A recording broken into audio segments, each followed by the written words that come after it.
The easiest target in any prison is usually the one everyone misunderstands. The afternoon recreation yard at Redwood State Correctional Facility fell strangely quiet as conversations slowed one by one, not because an alarm had sounded or because correctional officers had shouted instructions, but because a familiar group had begun walking with unmistakable purpose. Derek Whitmore led 5 members of his prison gang across the cracked concrete, each wearing the same confident expression that came from years of believing they controlled everything inside cell block D. Other inmates recognized the pattern immediately. Whenever Derek moved with that slow, deliberate pace, somebody usually became the center of unwanted attention.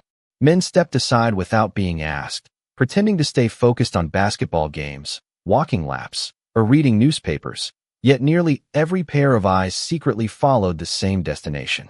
Sitting alone beneath the broad branches of an old maple tree was Calvin Brooks, a heavy-set black inmate who had arrived at Redwood only 3 days earlier. At 47 years old, Calvin carried far more weight than most inmates, moved with an unhurried stride, and rarely spoke unless someone addressed him directly. His clean orange prison jumpsuit hung loosely across his broad shoulders, making him appear even larger, but his posture remained relaxed instead of intimidating. A worn paperback rested comfortably in his hands while afternoon sunlight filtered through the leaves above him. He turned each page slowly, seemingly unaffected by the noise surrounding him. That quiet behavior had already convinced many inmates they understood exactly who Calvin was. They assumed he was timid. They assumed he would avoid confrontation. Most importantly, they assumed he would never stand up to someone like Derek Whitmore. Derek stopped only a few feet away, folding his arms while the rest of his group formed a loose semicircle around the bench. Several inmates quietly drifted closer without appearing obvious, sensing another public humiliation about to unfold. Even Correctional Officer Daniel Foster paused near the walking track, maintaining professional distance while carefully observing the growing crowd. Foster had worked inside Redwood for nearly 15 years. Experience taught him that some situations dissolved on their own while others required immediate attention. Something about Calvin's remarkably calm posture encouraged him to wait and watch for another moment. Derek smiled confidently. "You picked my favorite spot on your first week here." Calvin slowly looked up from his book, calmly marking the page before closing it. His expression remained peaceful, almost thoughtful, as though Derek had asked an ordinary question instead of issuing a challenge. "I did not realize anyone owned the shade," Calvin replied politely. A few nearby inmates exchanged surprised glances. They expected nervousness. Instead, they heard courtesy. Derek chuckled loudly enough for everyone nearby to hear. "You have jokes." Calvin gently shook his head. "No, just an observation." One member of Derek's group laughed sarcastically, while another nudged the empty bench with his foot, attempting to provoke a reaction without openly violating prison rules. Calvin never moved. He simply rested both hands upon the closed paperback, his breathing slow and steady. Walter Hayes, an older inmate completing his afternoon walk around the recreation yard, quietly noticed something everyone else overlooked. Calvin's eyes never stayed fixed on Derek alone. Without appearing restless, they calmly registered every member of the group, the distance to the nearby fence, the location of Officer Foster, the position of the basketball court, and the narrow walkway leading back toward the housing unit. Walter had spent decades reading people inside different correctional facilities. He had learned that frightened men usually stared at the person threatening them. Experienced men noticed everything else first. Derek continued smiling. "You know how things work around here?" Calvin answered honestly. "I am still learning." "Then let me help," Derek replied. "People earn their place." Calvin nodded once. "That is true." Derek blinked, briefly surprised by the answer. "You agree with me?" Calvin looked directly at him for the first time. "Respect is earned. I have believed that for a long time."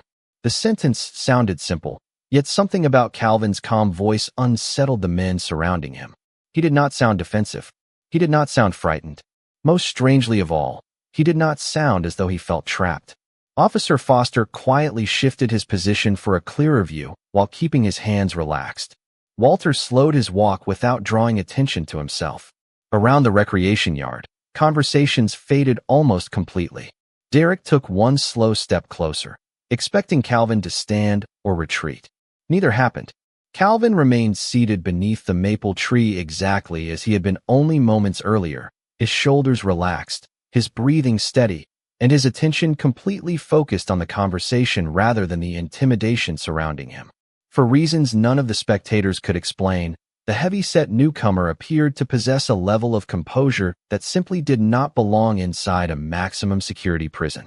Derek could sense it as well, though he refused to admit it even to himself. He had approached the quiet black inmate expecting fear, hesitation, or excuses. Instead, he found someone whose silence carried an unusual confidence that could not be explained by size alone. As the afternoon breeze stirred the leaves overhead and long shadows stretched across the concrete yard, nobody watching realized they were witnessing the first moments of a story that would eventually change the way an entire housing unit understood strength, because the calm man sitting beneath the maple tree had already survived challenges far greater than anything Redwood State Correctional Facility could place before him, and he had absolutely no interest in proving it to anyone. The quiet standoff beneath the maple tree ended without the confrontation Derek Whitmore had expected. After several long seconds, he gave Calvin Brooks one final confident smile before turning toward his group. "Enjoy your book," he said with unmistakable sarcasm. His followers laughed as they walked away, convinced they had already sent a clear message to the newcomer. Around the recreation yard, conversations slowly returned. Basketballs echoed against the pavement once again, and inmates drifted back toward their routines. Calvin calmly reopened his paperback to the page he had marked earlier and continued reading exactly where he had stopped. Officer Daniel Foster watched for another minute before resuming his patrol, although something about the encounter remained fixed in his mind. Most inmates targeted by Derek's group showed visible signs of anxiety long after the gang walked away. Calvin's heartbeat, breathing, posture, and attention never appeared to change. Foster had learned over many years that genuine confidence rarely announced itself with loud words. More often, it revealed itself through complete control of ordinary moments. Later that afternoon, inmates returned to their housing units before evening count. Walter Hayes quietly caught up with Calvin while they walked along the corridor. "Mind if I ask you something?" Walter said. Calvin nodded politely. "Of course." Walter smiled. "You stayed calmer than anyone I have ever seen standing in front of Derek." Calvin looked ahead while answering. Getting upset would not have improved the situation. Walter laughed softly. Most people cannot think that clearly when 6 men surround them. Calvin's expression remained relaxed. Sometimes the best decision is simply refusing to let someone else decide your emotions. Walter considered the answer for several moments before speaking again. "You have been in places like this before, have you not?" Calvin smiled gently. "I have experienced difficult environments." The response was honest without revealing anything more. Walter sensed there was an entire lifetime hidden behind those carefully chosen words, but he respected the silence and changed the subject before they reached their cells. The following morning began with the familiar sound of steel doors unlocking throughout cell block D. Calvin completed his morning routine with the same steady discipline he had shown since arriving at Redwood. His bunk remained perfectly organized. His blanket was folded neatly. Every personal item stayed in exactly the same place. Cell inspections became remarkably simple because Calvin never left unnecessary disorder behind. His cellmate, an older inmate named Leonard Pierce, quietly noticed the habit. "Military?" Leonard asked while making his own bed. Calvin paused briefly before answering. "Long ago." Leonard nodded thoughtfully without asking another question. Breakfast proceeded peacefully. Calvin thanked the kitchen workers before collecting his tray and choosing an empty table near the windows. Several inmates glanced toward him while pretending not to stare. Word about yesterday's encounter had already traveled throughout the housing unit. Everyone expected Derek's gang to continue testing the newcomer sooner or later. Surprisingly, Derek remained across the cafeteria speaking with his group instead of approaching Calvin again. Although he refused to admit it, Calvin's calm response beneath the maple tree had unsettled him. Derek had built his reputation by forcing emotional reactions from other inmates. Calvin had quietly denied him exactly what he wanted. After breakfast, Calvin reported to his work assignment in the prison library. Supervisor Ellen Brooks greeted him with a welcoming smile before handing him a cart filled with returned books waiting to be organized. Calvin thanked her and immediately began arranging biographies, history books, and educational materials with careful attention. Every movement appeared methodical and efficient without feeling rushed. Ellen noticed how naturally Calvin handled each task. "You have organized libraries before?" she asked casually. Calvin smiled faintly. "No, I simply like putting things where they belong." Ellen laughed warmly. "I wish everyone shared that philosophy." While shelving books, Calvin quietly observed details most people ignored. He noticed loose shelving brackets, books requiring repair, and an elderly inmate struggling to reach the highest shelf. Without drawing attention to himself, he stepped forward, carefully placed the books where they belonged, and returned to his own work before the older man could even finish thanking him. Across the room, Officer Foster happened to pass through during his routine inspection. He watched Calvin for several moments without interrupting. Once again, everything about the new inmate reflected unusual discipline. Nothing appeared forced. Nothing looked rehearsed. It simply seemed natural. Later that afternoon, Derek walked past the library doorway while heading toward another assignment. Through the glass window, he briefly noticed Calvin quietly helping another inmate organize donated books. Derek slowed his pace for only a moment before continuing down the corridor. Something about the scene felt completely out of place inside. 3 more days passed inside Redwood State Correctional Facility, and Calvin Brooks continued following the same quiet routine that had already begun attracting unexpected attention. Every morning, he made his bed with careful precision. Every afternoon, he completed his library assignment without complaint, and every recreation period ended beneath the familiar maple tree with another worn paperback resting comfortably in his hands. Nothing about his behavior suggested someone trying to build a reputation. If anything, Calvin seemed determined to avoid becoming the center of attention. Ironically, that quiet consistency made him impossible to ignore. Derek Whitmore noticed it more than anyone else. Standing near the basketball court during afternoon recreation, Derek watched Calvin from across the yard while several members of his gang laughed among themselves. One of them nodded toward the maple tree. "He still reads every day," the younger inmate said with a smirk. Derek folded his arms. "That is not what bothers me." "Then what does?" Derek remained silent for a moment before answering. "He never looks worried." The younger inmate glanced across the yard again. Calvin sat exactly as he had on previous afternoons, reading quietly while sunlight filtered through the leaves overhead. "Maybe he is just stubborn," the younger man suggested. Derek slowly shook his head. "No, stubborn people eventually show frustration. He never does." Nearby, Walter Hayes completed another slow walk around the recreation track before stopping beside Calvin's bench. "Mind if I sit down?" he asked. Calvin smiled warmly and closed his book. "Not at all." Walter lowered himself onto the bench with a quiet sigh. "You have become the most talked about man in cell block D." Calvin looked genuinely surprised. "I have." Walter laughed softly. "Mostly because nobody can figure you out." Calvin rested the paperback across his lap. "There is not much to figure out." Walter smiled knowingly. "That is exactly what someone with an interesting past would say." Calvin chuckled but offered no explanation. Instead, he watched several birds settle briefly on the chain-link fence before flying away together. Walter noticed something else during the silence. Calvin's eyes naturally scanned every corner of the recreation yard without appearing restless. He seemed aware of conversations, movement, and changes in the environment while remaining completely relaxed.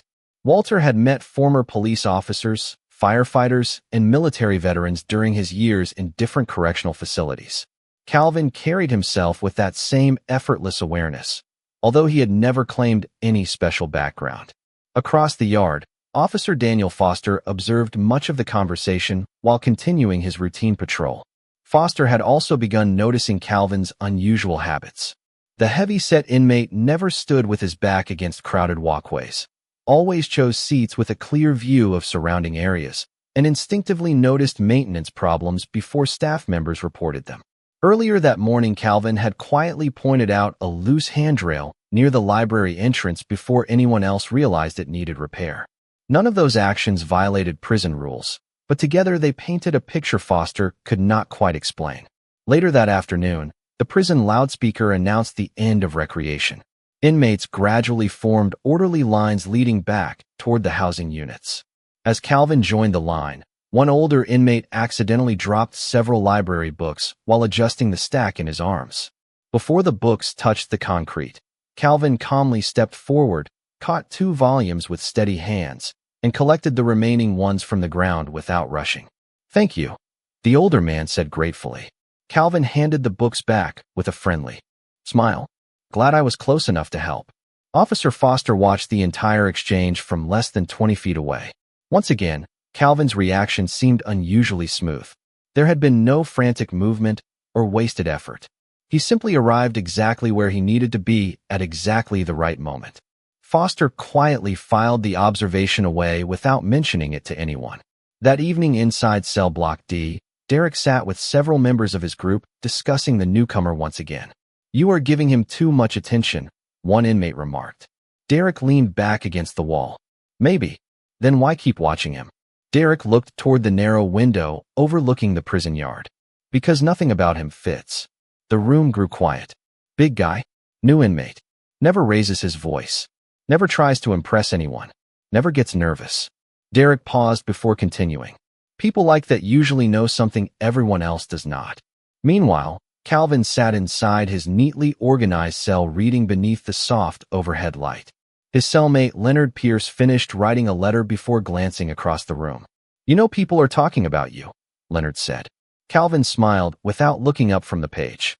"People usually become curious before they become familiar." Leonard laughed quietly. "That answer tells me almost nothing." Calvin finally looked up. "Sometimes almost nothing is enough."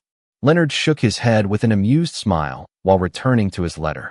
Outside the cell, Officer Foster walked the evening security round, his thoughts returning once again to the same unanswered question. The quiet newcomer had shown remarkable discipline, awareness, patience, and humility from the moment he entered Redwood. None of it appeared accidental. Foster had seen similar qualities before, but only in people whose lives had been shaped by years of extraordinary training. Standing outside cell D, 214, he quietly decided that before long he would request access to Calvin Brooks's complete background file, because every passing day made it increasingly clear that the calm, heavy-set inmate everyone believed they understood had spent years becoming someone very different from the man they thought they saw. The following week settled into a familiar rhythm inside Redwood State Correctional Facility, yet beneath the ordinary schedule, quiet tension continued building between Calvin Brooks and Derek Whitmore's prison gang. Every inmate in cell block D sensed that another encounter was inevitable. Derek had built his reputation by making certain no newcomer ignored his authority, while Calvin seemed completely uninterested in recognizing it. What puzzled everyone was not Calvin's silence, but the complete absence of fear behind it. Every morning began exactly the same. Calvin folded his blanket with careful precision, straightened every item inside his locker, and arrived at breakfast on time without rushing. He thanked the kitchen workers before collecting his tray and always chose a seat where he could see the cafeteria without appearing suspicious. Correctional Officer Daniel Foster noticed the pattern every day. Calvin never searched for trouble, yet he always remained quietly aware of everything happening around him. Foster had witnessed that kind of awareness only a handful of times during his career. It was not anxiety. It was preparation. After breakfast, Calvin returned to the prison library where Supervisor Ellen Brooks greeted him with another cart filled with returned books. Organizing shelves had quickly become his favorite assignment because it rewarded patience instead of speed. While placing several history books onto an upper shelf, Calvin noticed one of the library carts beginning to roll slowly across the polished floor after another inmate forgot to lock the wheel. Without hesitation, he calmly stepped into its path, stopped it with one hand before it reached another inmate, secured the brake, and quietly continued shelving books as though nothing unusual had happened. Ellen smiled appreciatively. "You notice everything." Calvin returned another book to its proper place before answering. "Small things become larger when nobody pays attention." Ellen laughed softly. "That might be the best advice anyone has given me this year." Across the room, Officer Foster happened to be completing a routine inspection. Once again, he witnessed Calvin solving a problem before it became one. There was no panic, no dramatic movement, and no attempt to draw attention afterward. Foster quietly wondered how many years of experience it took for someone to develop that level of calm awareness. Later that afternoon, Recreation began beneath clear blue skies. Calvin carried another paperback toward the familiar maple tree, while Walter Hayes joined him with 2 bottles of water distributed by recreation staff. "You are becoming part of the scenery around here," Walter joked. Calvin smiled warmly. "That sounds peaceful." Walter laughed. Peaceful is not usually the first word people use to describe Redwood. Calvin looked across the recreation yard where basketball games, walking groups, and casual conversations filled the afternoon. Sometimes peace begins with one person deciding not to contribute to the noise. Walter quietly reflected on the answer. Nearby, Derek Whitmore observed the conversation from across the yard. Several members of his gang stood beside him, growing increasingly frustrated. "He still acts like none of us exist," one inmate muttered. Derek kept watching Calvin. "No," he replied quietly. "He notices everything. He simply chooses what deserves his attention." The remark surprised even Derek himself. He had spent days trying to identify weakness in the heavy-set newcomer. Instead, he kept finding discipline. One of the younger gang members finally grew impatient. Without asking Derek for permission, he walked toward the maple tree alone and stopped directly in front of Calvin's bench. Walter immediately recognized the developing situation and slowly stood, but Calvin gently raised one hand, signaling that everything was fine. The younger inmate crossed his arms. "You think you are better than everyone here?" Calvin calmly closed his book and looked up. "No, then why do you ignore people?" Calvin answered in the same steady voice he always used. "Listening is different from arguing." The younger inmate frowned, clearly expecting a different response. "You always have an answer." Calvin smiled politely. "Only when someone asks a question." Several nearby inmates quietly smiled at the exchange. There was no mockery in Calvin's words, only calm honesty. After several uncomfortable seconds, the younger inmate simply shook his head and walked back toward Derek without another word. Derek watched him return before looking back toward Calvin beneath the maple tree. Something inside him had begun to shift. Every attempt to unsettle the newcomer had produced exactly the opposite effect. Instead of exposing weakness, each encounter revealed another layer of quiet confidence that seemed impossible to explain. Officer Foster observed everything from the edge of the recreation yard. He no longer believed Calvin's remarkable composure could be explained by personality alone. The consistency was too complete. The awareness was too natural. The discipline was too deeply ingrained. As the afternoon recreation period ended and inmates lined up to return to their housing units, Foster quietly decided that after his evening shift, he would request permission to review Calvin Brooks's complete institutional background.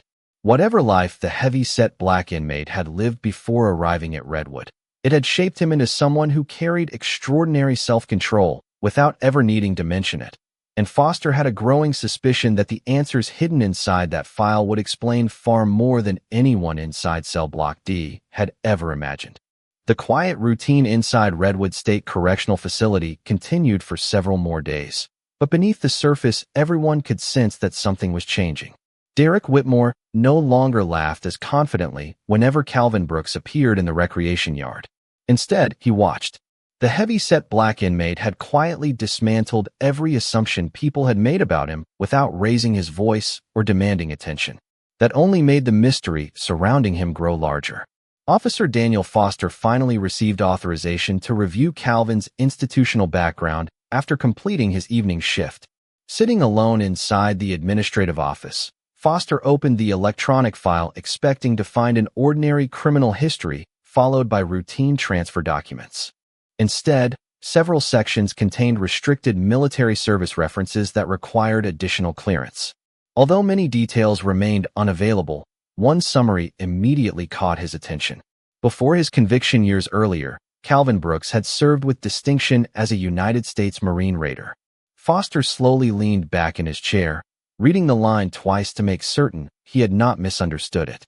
The brief description mentioned advanced leadership training, crisis management, survival instruction, and multiple commendations earned during years of military service. No wonder the man's awareness seemed extraordinary. Foster quietly closed the file and remained seated for several moments, realizing Calvin had never once mentioned any of it despite countless opportunities. The following morning began like every other day. Calvin folded his blanket, organized his locker, thanked the kitchen workers during breakfast, and reported to the prison library without drawing attention to himself. Nothing about his behavior changed because of information nobody else knew.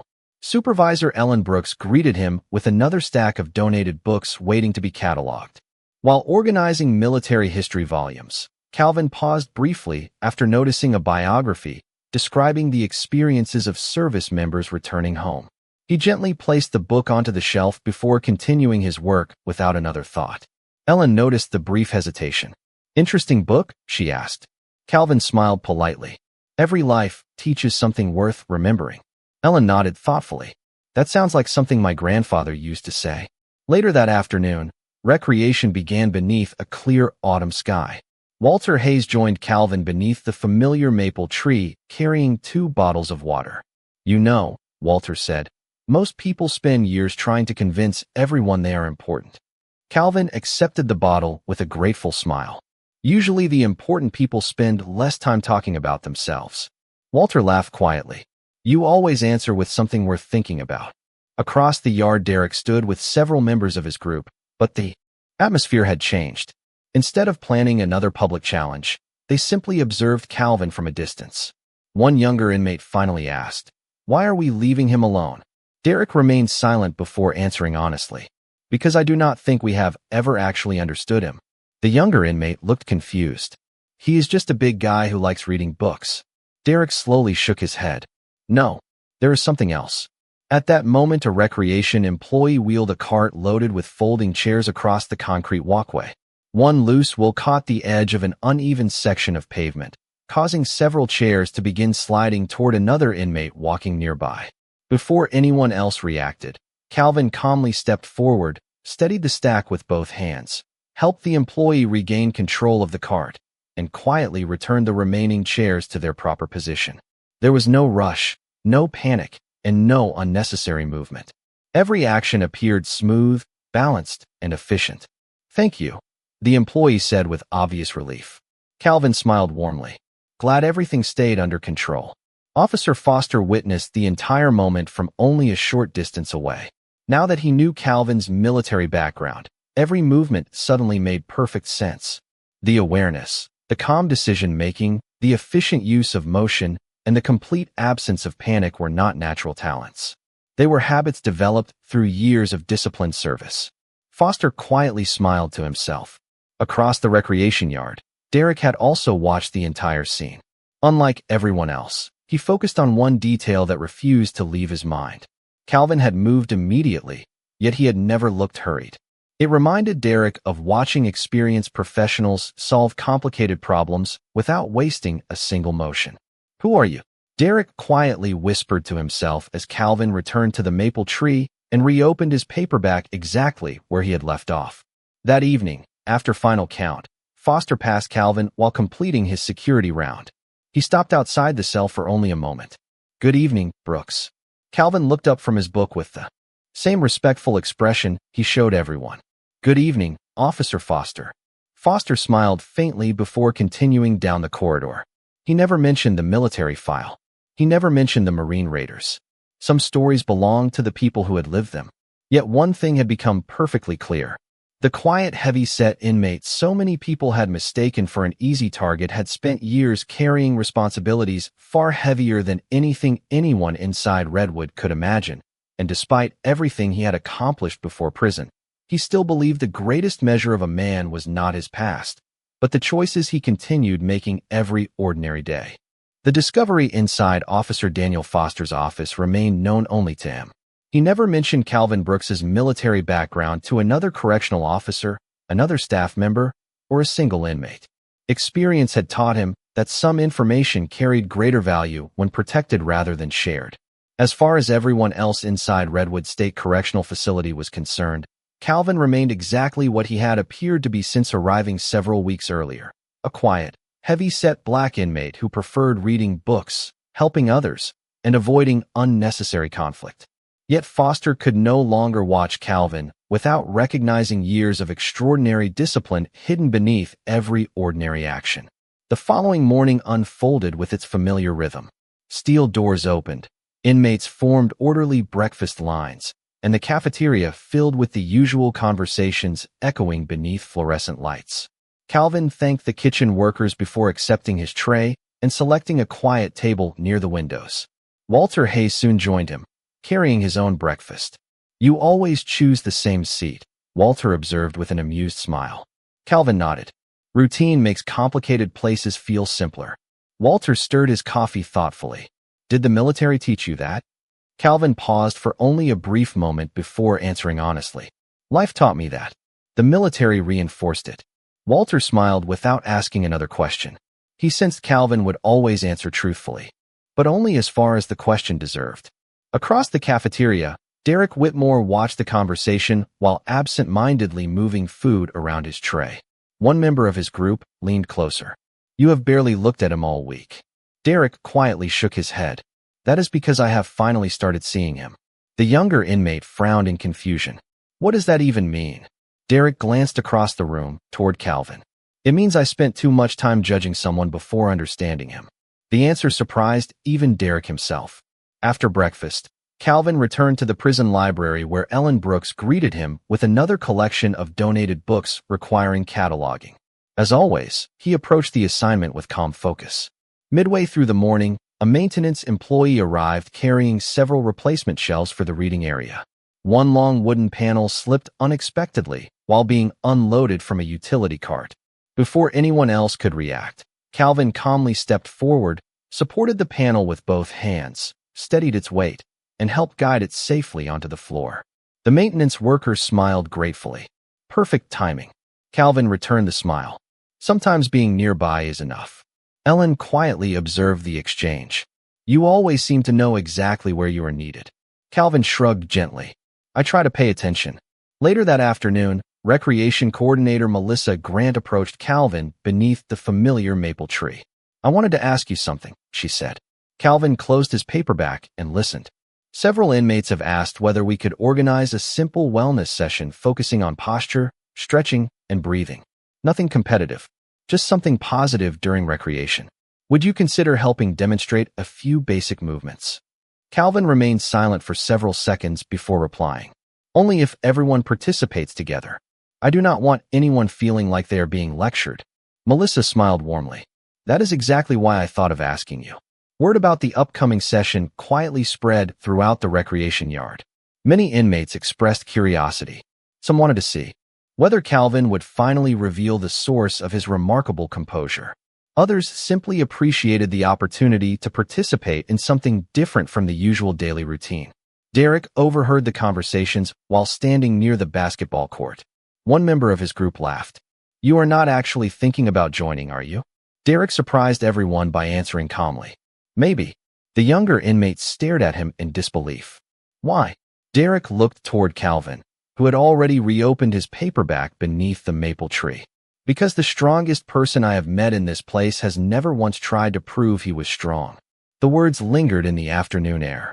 Walter, walking nearby, quietly smiled after hearing them. Officer Foster heard them as well while continuing his patrol around the recreation yard. Without revealing what he already knew, Foster realized Derek had begun discovering the same truth from observation alone. Genuine strength rarely announces itself. It reveals itself through consistency. As the afternoon sun slowly descended beyond the security fences, Calvin remained exactly where he had started the day, calmly reading another chapter while the recreation yard gradually settled into its familiar rhythm. Around him, something far more important than reputation continued growing. Trust had begun replacing suspicion. Respect had begun replacing intimidation. Even the men who had once viewed Calvin as an easy target now found themselves studying not his size, but his character.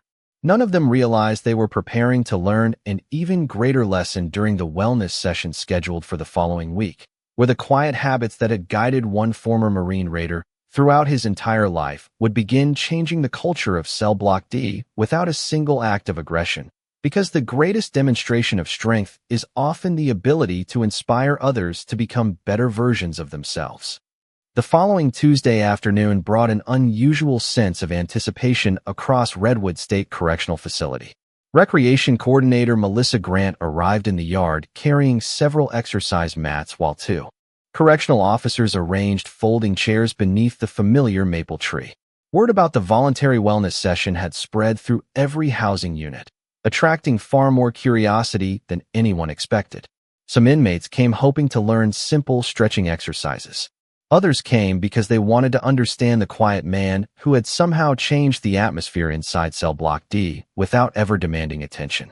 Calvin Brooks arrived carrying nothing except a small towel and a bottle of water. His orange prison jumpsuit was clean as always, and his calm expression looked exactly the same as it had on his first day inside Redwood. He greeted Melissa with a polite smile before helping position several mats into evenly spaced rows. He measured each distance with nothing more than careful observation, making certain everyone would have enough room to move comfortably. Melissa noticed the precision and smiled. "You have done this before." Calvin returned the smile. "I have spent many years learning that preparation usually prevents unnecessary problems." Before long, nearly 40 inmates had gathered around the recreation area. Walter Hayes quietly found a place near the front, while Leonard Pierce waved from another row. Even several correctional officers remained nearby, curious to see how the afternoon would unfold. Standing farther back than everyone else, Derek Whitmore crossed his arms while several members of his former group exchanged uncertain looks. None of them expected Derek to attend, yet there he stood, silently observing. Melissa welcomed everyone before stepping aside. "Today is not about competition," she explained. "It is about improving balance, posture, breathing, and self-control. Calvin has agreed to guide us through a few simple exercises." Calvin stepped forward without any dramatic introduction. He looked across the group before speaking in the same calm voice everyone had come to recognize. "Thank you for being here. Every person standing in this yard has carried different challenges through life. We cannot change yesterday, but we can improve today one decision at a time." The recreation yard became remarkably quiet. Calvin demonstrated a relaxed standing posture, encouraging everyone to plant both feet firmly on the ground while keeping their shoulders loose and breathing naturally. "Most people think strength begins with force," he continued. "In my experience, strength begins with balance." The inmates copied each movement while Calvin slowly walked among them, offering small corrections only when someone requested help. He never embarrassed anyone. He never acted superior. Instead, he encouraged each participant with patience and respect.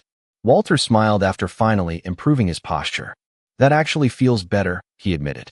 Calvin nodded warmly. Good habits usually do.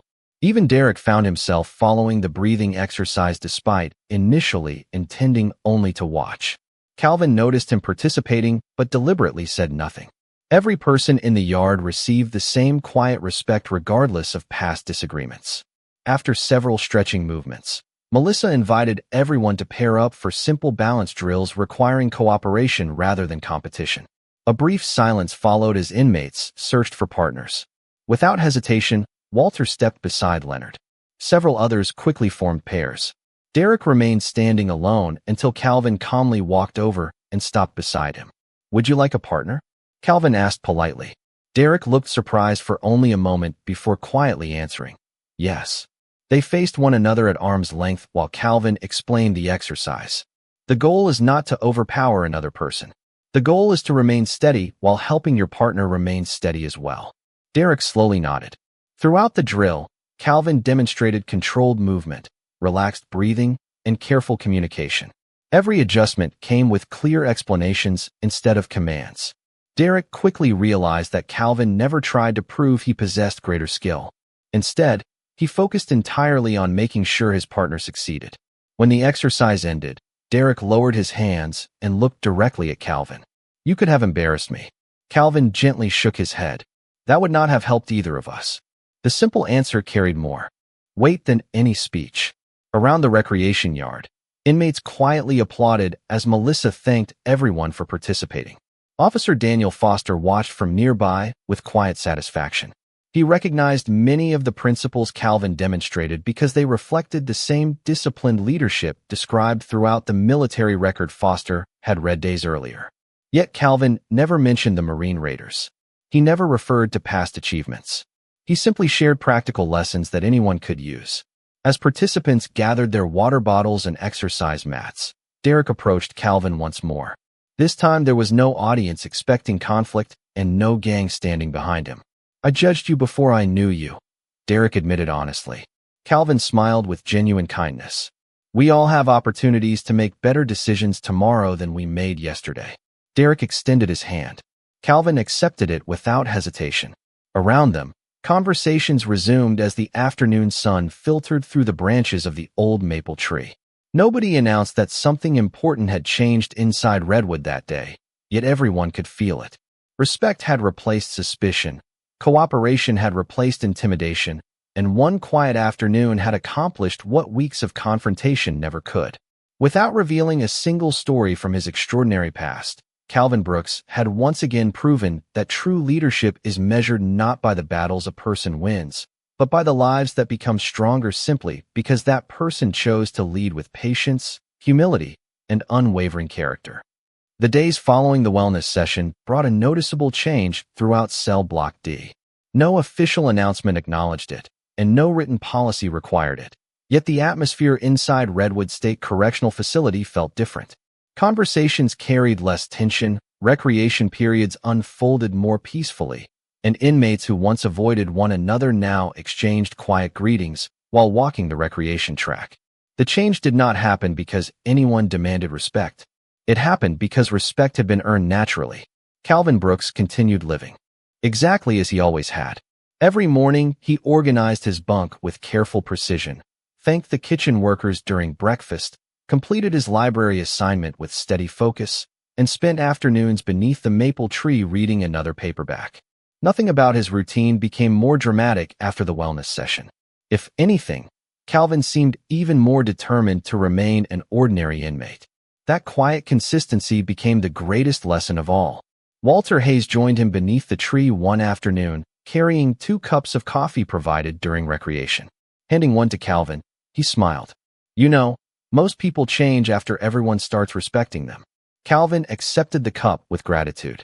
Respect should change responsibilities, not personality. Walter chuckled softly. That sounds like another sentence people will remember. Calvin looked towards several inmates stretching together near the recreation field. I hope they remember the habit more than the sentence. Nearby, Recreation Coordinator Melissa Grant watched the growing participation in the daily stretching exercises that had begun after the wellness session. What started as one voluntary event had quietly become part of the afternoon routine. Small groups practiced posture, breathing, and flexibility before basketball games or walking laps. There were no competitions, no prizes, and no applause. People simply felt better afterward. Melissa approached Calvin with a clipboard in her hands. I wanted you to know participation has doubled since last week. Calvin smiled warmly. That is wonderful. Several inmates even asked whether we could schedule another session. Calvin considered the request for a moment. Only if they help teach one another this time. Real progress happens when people stop depending on one person. Melissa nodded with genuine admiration. That might be the smartest leadership lesson I have heard.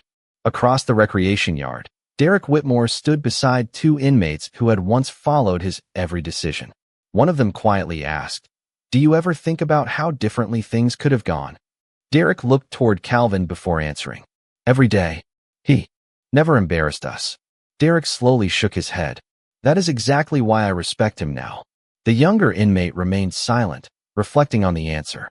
A few moments later, Derek walked toward the maple tree, carrying an extra bottle of water. Stopping beside Calvin, he held it out. Thought you might want this. Calvin accepted it with a grateful smile. Thank you. Derek hesitated before sitting on the opposite end of the bench. For several minutes, neither man spoke. The silence felt comfortable rather than awkward. Finally, Derek broke it. I used to think leadership meant making people fear you. Calvin looked up from his book. And now, Derek watched several inmates laughing together during a walking exercise.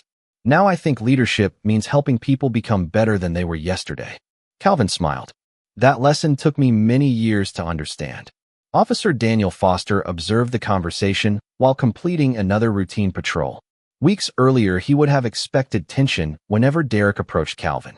Now he simply saw 2 men having an honest conversation beneath the same maple tree where suspicion had first taken root. Foster quietly reflected on the confidential military record locked inside the administration office. Calvin's years as a Marine raider had undoubtedly shaped his discipline, yet what impressed Foster most was not the training itself. It was Calvin's complete refusal to use that history to elevate himself above anyone else. The past remained quietly behind him while his daily actions continued shaping the present.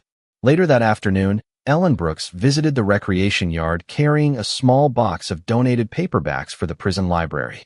Calvin immediately stood and helped her carry the books toward the library entrance. Several nearby inmates joined without being asked. Within moments, the entire box had been unloaded and sorted onto rolling carts. Ellen laughed as she watched the unexpected teamwork. "I was expecting to carry these alone." Walter smiled. "Around here, people notice opportunities to help a little faster these days." As evening approached, long shadows stretched across the recreation yard while the old maple tree gently swayed in the autumn breeze. Calvin returned to his familiar bench with another book resting comfortably in his hands. Around him, inmates continued walking, reading, talking, and stretching together in ways that had become almost ordinary. The greatest changes often arrive so quietly that people barely notice them until they realize life feels different. Redwood had not become a perfect place, nor had every disagreement disappeared. Yet one calm man who refused to answer disrespect with resentment had shown an entire housing unit that lasting influence grows from patience, humility, consistency, and quiet character. Without ever asking anyone to follow him, Calvin Brooks had become the example others naturally chose to follow, proving that the strongest legacy is never built through intimidation, but through the steady decision to lift the people around you one ordinary day at a time. Several months passed inside Redwood State Correctional Facility, and the changes that had begun quietly beneath the old maple tree gradually became part of everyday life. New inmates entering cell block D often noticed something different long before anyone explained it. People still disagreed from time to time. Difficult days still arrived. Yet there was a stronger sense of patience throughout the housing unit, as though someone had reminded everyone that every choice carried consequences beyond the present moment. Calvin Brooks never claimed responsibility for those changes. Each morning he continued making his bed with careful precision, organizing his locker, thanking the kitchen workers during breakfast, completing his library assignment, and ending each afternoon beneath the familiar maple tree with another paperback resting comfortably in his hands. His routine never became a performance. It remained a reflection of the values he had carried long before arriving at Redwood. Walter Hayes often joked that Calvin had become as dependable as the sunrise. Calvin would simply smile and reply that consistency was easier than constantly trying to become someone different. Walter eventually admitted those simple conversations had taught him more about discipline than years of advice from countless other people. Recreation coordinator Melissa Grant continued hosting weekly wellness sessions, but she no longer asked Calvin to lead every exercise.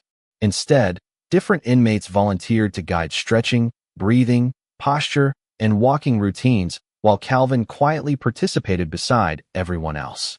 Watching others step forward brought him genuine satisfaction because it confirmed the lesson he valued most. Real leadership created more leaders instead of more followers. Derek Whitmore experienced perhaps the greatest transformation of anyone inside Cell Block D.